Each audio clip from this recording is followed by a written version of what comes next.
Good morning, నమస్తే, సలాం అలైకుం. నేను మీ దోస్తు సబ్స్క్రైబ్ చేసుకోండి, నేను మీ దోస్త్ అయిపోతాను. సో ఇవాళ బీట్రూట్ ఫ్రై బీట్రూట్ పెరుగు పచ్చడి చేసిన అనమాట. ఎట్లా చేసినావు సు అంటే ఇది ఒక రీమిక్స్. మళ్ళా బీట్రూట్ గ్రేట్ చేసుకున్నాను.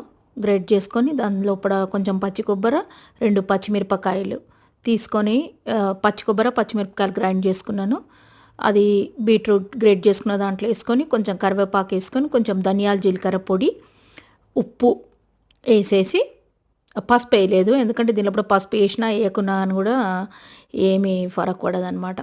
అయితే ఇవన్నీ వేసేసి మంచి వీటిని కలిపి దీని లోపలనే ఒక 2 స్పూన్స్ ఆఫ్ ఆయిల్ వేసి అన్నిటినీ మంచిగా మీడియం ఫ్లేమ్ మీద పెట్టేసేసి దాని లోపల ఒక గిన్నె పెట్టి ఆ గిన్నె లోపల హాట్ వాటర్ పోసేసి దాన్ని మూత పెట్టేసి దాని మీద మళ్ళీ కొన్ని హాట్ వాటర్ పోసిన. మూత కొంచెము కొద్దిగా గుంట ఉన్నది మూత తీసుకున్నారనుకోండి, దాని మీద మళ్ళీ కొన్ని హాట్ వాటర్ పోసుకోవచ్చు. అయితే ఇది డబల్ స్టీమింగ్ లాగా చేస్తున్నా అనమాట. ఇది జస్ట్ ఒక 7 to 10 minutes లోపల రెడీ అయిపోతుంది.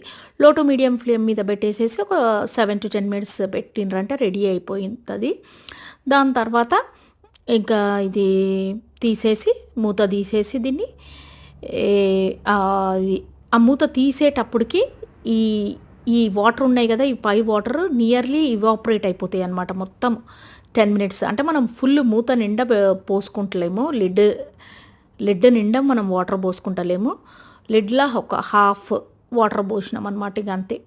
అయితే చూసిరా మొత్తం ఇవాపరేట్ అయిపోయింది వాటర్ అంతా. తర్వాత ఇంకా ఇప్పుడు లిడ్ తీసేసి తర్వాత ఈ గిన్నెలోప్పుడు కూడా హాట్ వాటర్ పోసి పెట్టుకున్నాం కదా డబల్ స్టీమింగ్ అనేసి, అది కూడా తీసేసి దీన్ని కొంచెం మంచిగా కలిపేసుకొని రెడీ అయిపోయింది. బీట్రూట్ స్టిర్ ఫ్రై రెడీ అయిపోయింది. తర్వాత కొంచెం బీట్రూట్ ఒక 2 to 3 స్పూన్స్ బీట్రూట్ తీసేసుకొని దాని లోపల ఒక 3 to 4 స్పూన్స్ ఆఫ్ యోగట్ పెరుగు వేసేసుకొని కలిపేసుకున్నామంటే పెరుగు పచ్చడి రెడీ అయిపోయింది. ప్లస్ బీట్రూట్ స్టిర్ ఫ్రై కూడా రెడీ అయిపోయింది విత్ కోకోనట్ అనమాట. ఇది ట్రై చేయండి, ఇది చాలా హెల్త్కి మంచిది. బీపీ షుగర్ ఇలాంటి ఉన్నోళ్ళకు, ప్లస్ ఐరన్ డెఫిషియన్సీ ఉన్నోళ్ళకు. Love you all and bye.